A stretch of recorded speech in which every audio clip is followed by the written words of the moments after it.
അളിയാ ഒന്ന് പോവോ?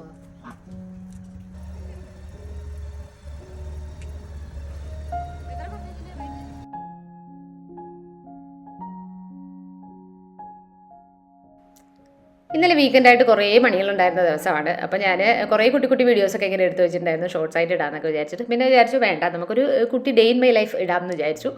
അപ്പോൾ രാവിലെ തന്നെ നമ്മൾ മെനഞ്ഞാന്ന് രാത്രിയിൽ പോയിട്ട് മുയലുകൾ മേടിച്ച് വന്നിട്ടുണ്ടായിരുന്നു. അപ്പോൾ അവർക്കുള്ള കൂടൊക്കെ ടെമ്പററി ആയിട്ട് നമ്മൾ കോഴിക്കൂട്ടിലേക്ക് ഇടുക ചെയ്തിരുന്നത്. അവർക്കൊരു കൂട് സെറ്റാക്കി കൊടുക്കണം.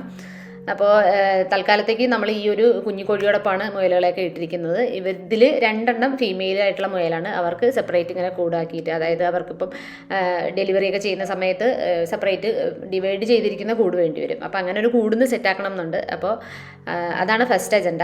അപ്പോൾ അതിന് സത്യം പറഞ്ഞു കഴിഞ്ഞാൽ അവിടെ ഇവിടെ ഒക്കെ കോഴിക്കൂടും താറാക്കൂട് കിളിക്കൂട് എല്ലാ കൂടുകളുമായിട്ട് ഞങ്ങളുടെ വീടിന് ചുറ്റും ഇനി അത്യാവശ്യം സ്ഥലമില്ല. അപ്പോൾ ഞങ്ങൾ ഇനിയിപ്പോൾ ഉള്ള സ്ഥലങ്ങളെ തന്നെ ഡബിൾ ഡേക്കർ ആക്കിയിട്ടും അങ്ങനെയൊക്കെ മാനേജ് ചെയ്തിട്ട് വേണം ഇനിയിപ്പോൾ നമുക്ക് അടുത്ത കൂടുകളൊക്കെ പണിയേണ്ടി വരാം. ഇപ്പോൾ ഈ ടൈപ്പ് കൂടൊക്കെ നമ്മൾ പറഞ്ഞിട്ട് അളവ് കൊടുത്തിട്ട് ഉണ്ടാക്കിച്ചതാണ്. ഇതിനൊക്കെ 700-800 ഒക്കെ ചാർജ് ചെയ്യുന്നുണ്ട്. അപ്പോൾ ഞങ്ങൾ വിചാരിച്ചു ഇനി നമുക്ക് കുറച്ച് ബഡ്ജറ്റഡ് ആയിട്ടുള്ള അത് സെറ്റാക്കാം. പിന്നെ അതുപോലെ തന്നെ ഞങ്ങൾക്ക് ഉള്ള സ്ഥലത്ത് അഡ്ജസ്റ്റ് ചെയ്ത് വെക്കാനും പറ്റുന്ന ഈ ഒരു ടൈപ്പ് ആകുമ്പോൾ നമുക്ക് അടിയിൽ ചെടികളൊക്കെ നിൽക്കുന്നിടത്ത് തന്നെ വെക്കാൻ പറ്റും. പിന്നെ ഇത് ഈ ആടിനൊക്കെ തീറ്റയൊക്കെ കൊടുക്കുന്ന ടൈപ്പ് സംഭവമാണ്. ഇതിന് മേലിൽ ഇങ്ങനെ റൂഫ് ഉണ്ടായിരുന്നില്ല, റൂഫും കൂടി നമ്മൾ ചെയ്യിപ്പിച്ച് മേടിച്ചു. അപ്പോൾ ഒരു 200 ദിറംസിന് സംഭവം പണി കഴിഞ്ഞ് കിട്ടിയിട്ടുണ്ട്. പിന്നെ ഇത് ഈ ഭാഗത്താണ് വെച്ച് കൊടുക്കാമെന്ന് വിചാരിക്കുന്നത്. ഇവിടുത്തെ മണ്ണ് അത്യാവശ്യം നല്ല വളമുള്ള മണ്ണാണ്. കിച്ചണിലുള്ള എല്ലാ വേസ്റ്റും ഞാൻ ഇവിടേക്കാണ് ഇടാറ്. പിന്നെ ഇടയ്ക്കിടയ്ക്ക് ഇങ്ങനെ ഒന്ന് കുത്തിക്കളച്ചിട്ട് ഇവിടെ നിന്നുള്ള ഈ വളക്കൂറുള്ള മണ്ണ് കൊണ്ടുവന്ന് ബാക്കിയുള്ള വളം ഇല്ലാത്തടത്തൊക്കെ ഇട്ടും കൊടുക്കാറുണ്ട്. അപ്പോൾ ഞാൻ ആദ്യം ഇവിടെ എല്ലാം ഇങ്ങനെ ഒന്ന് സെറ്റാക്കി വേണ്ടാത്ത മണ്ണൊക്കെ ഒന്ന് കുത്തിക്കളച്ചൊക്കെ എടുത്തിട്ടുണ്ട്. മുമ്പൊക്കെ മുട്ടത്തോടൊക്കെ ഇങ്ങനെ ഞാൻ മുഴുവൻ ഇതിന് കടയ്ക്ക് ഇട്ട് കൊടുക്കുന്നുണ്ടായിരുന്നു. പക്ഷേ അതിങ്ങനെ പൊടിഞ്ഞു പോകാൻ കുറേ നാൾ പിടിക്കുന്നുണ്ട്. ഇപ്പം ഞാൻ അതിനെ പതുക്കെ വെയിലത്തൊക്കെ ഇട്ടൊന്ന് ഉണക്കിയിട്ട് പൊടിയാക്കിയിട്ട് ഒന്ന് മിക്സിയിലിട്ട് പൊടിച്ചെടുത്തിട്ടാണ് ചെടികൾക്കൊക്കെ ഇട്ട് കൊടുക്കുന്നത്. ഇപ്പം ഞാൻ ഇവിടുത്തെ മൊത്തത്തിലുള്ള ഈ വളമണ്ണൊക്കെ ഇവിടെ നിന്ന് ഇങ്ങനെ കോരി എടുത്തിട്ടുണ്ട്. പിന്നെ ഇപ്പോൾ കാച്ചിലും വാഴയൊക്കെ കിളിർത്ത് നിൽക്കുന്ന ആ ഭാഗത്തൊക്കെ ഒന്ന് കൊണ്ട് കുറേശ്ശെ ഇട്ട് കൊടുക്കുന്നുണ്ട്. പിന്നെ കോഴികളെ പോലെയല്ല, മുയലിൻ്റെ കൂട്ടിൻ്റെ അടുത്ത് നിന്നൊക്കെ നല്ല സ്മെല്ല് വരും. അപ്പോൾ അത് കാരണം ഈ താഴത്തെ ടൈലുകൾ കുറച്ചുകൂടി ഇളക്കിയിട്ട് മാക്സിമം ഇവരുടെ വേസ്റ്റൊക്കെ മണ്ണിലേക്ക് പോകുന്ന വിധത്തിലാണ് ഇതൊന്ന് സെറ്റ് ചെയ്ത് കൊടുക്കുന്നത്. ഇത് ആക്ച്വലി കൂടല്ലാത്തത് കൊണ്ട് തന്നെ ഇതിൻ്റെ ഈ സൈഡിലെ ഗ്രില്ലെന്ന് പറയുന്നത് ഭയങ്കര വിടുത്തുള്ളതായിരുന്നു. അപ്പോൾ ഞങ്ങൾ പറഞ്ഞിട്ട് താഴ്ഭാഗത്ത് അവർ മെഷ് ഒന്ന് ആഡ് ചെയ്ത് തന്നിട്ടുണ്ടായിരുന്നു. പിന്നെ അതുപോലെ ഈ മേൾഭാഗത്ത് ഇങ്ങനെ ഒരു ഹാഫ് പാഷൻ ഞങ്ങൾക്ക് ഒന്ന് കവർ ചെയ്ത് തന്നിട്ടുണ്ടായിരുന്നു. ഞങ്ങൾ സ്ഥിരമായിട്ടെല്ലാം അവിടെ നിന്ന് തന്നെയാണ് മേടിക്കാറുള്ളത്. അത് കാരണം അവരത് അങ്ങനെ ചെയ്ത് തന്നിട്ടുണ്ടായിരുന്നു. ഇനിയിപ്പം നമുക്ക് എന്താണെന്ന് വെച്ച് കഴിഞ്ഞാൽ ഇതിലിപ്പോൾ 2 ഫീമെയിലാണ് ഇടുന്നത്. അപ്പോൾ ഇവരെ 2 പേരെ 2 സൈഡിലായിട്ട് ഇങ്ങനെ സെപ്പറേറ്റ് ചെയ്ത് ഇട്ട് കൊടുക്കണം.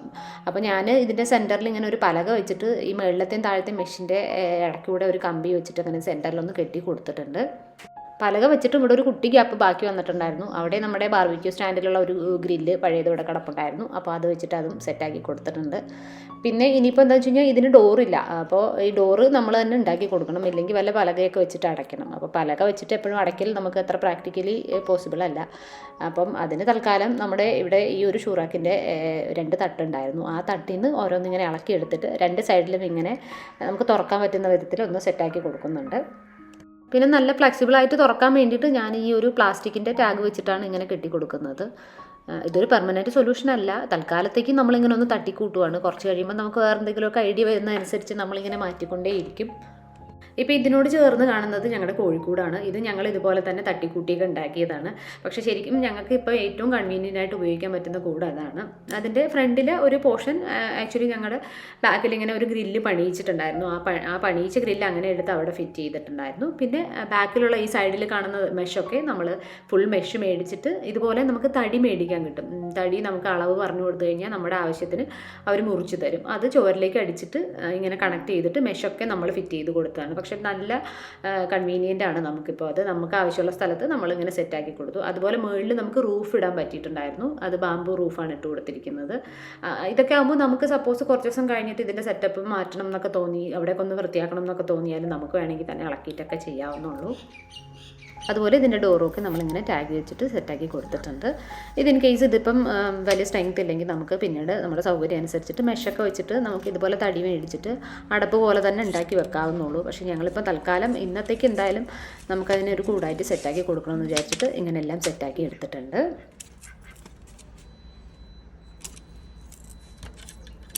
അങ്ങനെ 2 ഫീമെയിൽസിനുള്ള കൂട് സെറ്റാക്കി എടുത്തിട്ടുണ്ട്. എന്നിട്ട് അവരെ നമ്മൾ അതിനകത്തേക്ക് കയറ്റി വിട്ടിട്ടുണ്ട്. പിന്നെ ഈ കൂട്ടത്തിലൊരു 4 കുട്ടി റാബിറ്റുകളൊക്കെ മേടിച്ചിട്ടുണ്ടായിരുന്നു. അതിൽ 2 ഞങ്ങളുടെ ഒരു ഫ്രണ്ട് കൊണ്ടുപോയിട്ടുണ്ട്. പിന്നെ ഒരെണ്ണം ഞങ്ങളുടെ വീട്ടിൻ്റെ അപ്പുറത്തെ കുട്ടിക്ക് മുയലിന് ഭയങ്കര ഇഷ്ടമാണ്. ആ കുട്ടിക്ക് ഒന്ന് ഗിഫ്റ്റ് കൊടുക്കണം.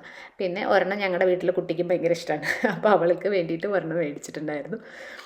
പിന്നെ മുയലുകളെയൊക്കെ കൂട്ടിൽ കണ്ടപ്പോൾ തൊട്ട് ഞങ്ങളുടെ ഓട്ടോയ്ക്ക് ഒരു സമാധാനമില്ല. രാത്രി മുഴുവൻ ഈ കൂട്ടിൻ്റെ ചുറ്റും നടക്കുമായിരുന്നു. ഇത് കടിക്കാനാണോ കളിക്കാനാണോ ഒരു പിടുത്തം ഇല്ലാത്തത് കാരണം പിന്നെ ഞങ്ങൾ പതുക്കെ ഇതിനെ കൊണ്ടുവന്നിട്ട് കൂട്ടിലേക്ക് മാറ്റുവാണ്.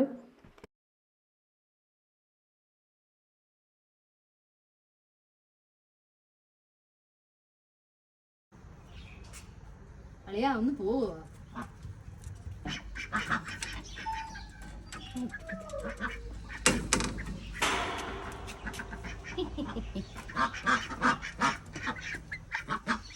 അങ്ങനെ മുയലുകളുടെ കൂടൊക്കെ സെറ്റാക്കി കൊടുത്തിട്ട് അടുത്തുള്ള സൂപ്പർ മാർക്കറ്റിൽ പോയിട്ട് ഞങ്ങൾ കുറച്ച് പച്ചക്കറികളുടെ വേസ്റ്റൊക്കെ കൊണ്ടുവന്ന് അവർക്ക് കൊടുത്തു. അപ്പോഴേക്കും നമുക്ക് നല്ല വിശന്ന് തുടങ്ങി. പിന്നെ വേഗം നമ്മൾ തട്ടിക്കൂട്ടി കുറച്ച് ഫുഡൊക്കെ കഴിച്ചതിന് ശേഷം ഞങ്ങൾക്കൊരു ഹെൽമെറ്റ് മേടിക്കണമായിരുന്നു. അങ്ങനെ ഒരു കടയൊക്കെ തപ്പി കണ്ടുപിടിച്ച് നേരെ ഷാർജയിലോട്ട് പോയായിരുന്നു.